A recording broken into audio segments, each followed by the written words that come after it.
Γεια σας παιδιά, σήμερα παιδιά θα δοκιμάσουμε την διάσημη Ion Dubai Chocolate. Με την έχει πετάξει στο φοριού μου, όλο το φοριού μου βασικά είναι με αυτή τη σοκολάτα. Λέω τι στο καλό, για ποιο λόγο είναι τόσο viral. Έχω ακούσει και καλές και κριτικές, λένε ότι δεν θυμίζει πολύ Dubai Chocolate. Δεν έχω δοκιμάσει την αυθεντική, αλλά ούτε αυτήν δεν την έχω δοκιμάσει και γι' αυτό είπα να τη δοκιμάσω. Λέω χαμός γίνεται. Λέει ότι έχει μέσα σοκολάτα γάλακτος με γέμιση πιστάτσιο και φύλλο κανταΐφι. Λοιπόν, πολύ ωραίο το packaging. Γενικά Ion αγαπάμε, έχει από τις ωραιότερες σοκολάτες και πιστεύω πως θα είναι ωραία. Δεν ξέρω, πιστεύω πως θα έχουν πετύχει αυτό το Dubai Chocolate. Πάμε να την ανοίξουμε.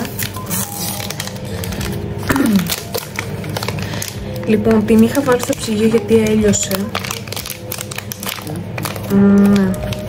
Λοιπόν, είναι έτσι, λίγο έχει λιώσει εδώ κάτω. Μυρίζει τέτοιο πιστάτσιο. Λοιπόν, πάμε να την κόψω. Που είναι η γέμιση. Αυτή εδώ είναι η γέμιση, παιδιά. Αυτή εδώ. Φαντάζομαι ότι και σε αυτά εδώ πέρα τα τετραγωνάκια θα έχει λίγο γέμιση μέσα. Αλλά πάμε να δοκιμάσουμε.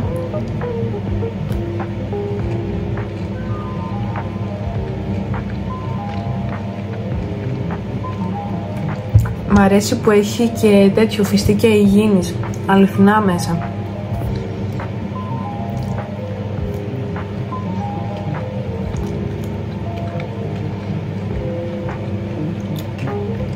Είναι πολύ ωραία, παιδιά. Εμένα προσωπικά μ' αρέσει. Δεν ξέρω γιατί σε κάποιους δεν αρέσει, αλλά σε μένα μ' αρέσει πάρα πολύ.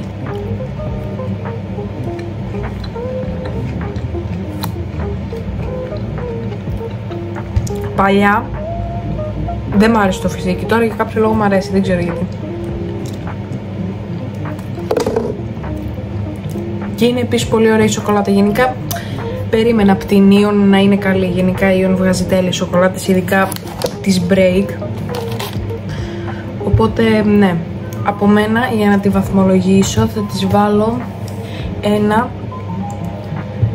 9 στα 10. Θυμίζει αρκετά Dubai Chocolate.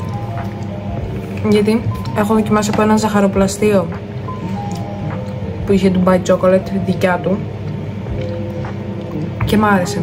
Και πίστευα και αυτή θα μ' αρέσει και ναι. Γενικά αξίζει να την πάρετε, παιδιά. Εγώ την πλήρωσα 3,80, την είχε σε προσφορά από 5. Και λέω ας την πάρω. Γιατί 5 ευρώ για αυτή τη σοκολάτα, παιδιά, δεν θα έδινε, πραγματικά. Ωραία. Τέλος πάντων, παιδιά, αυτό είναι το βίντεο για σήμερα. Ελπίζω να σας άρεσε. Εμένα προσωπικά μου άρεσε. Όσοι τη δοκιμάσατε, να μου πείτε και εσείς κάτω στα σχόλια τη γνώμη σας. Και ναι, τέλος πάντων, παιδιά, αυτό είναι το βίντεο για σήμερα. Άμα θέλετε να δοκιμάσω και άλλα πράγματα, πείτε το μου κάτω στα σχόλια. Και ναι, αυτό είναι το βίντεο. Ελπίζω να σας άρεσε. Αν σας άρεσε, πατήστε το like, κάντε μια εγγραφή στο κανάλι μου και εμείς θα τα πούμε σε επόμενο βίντεο. Bye!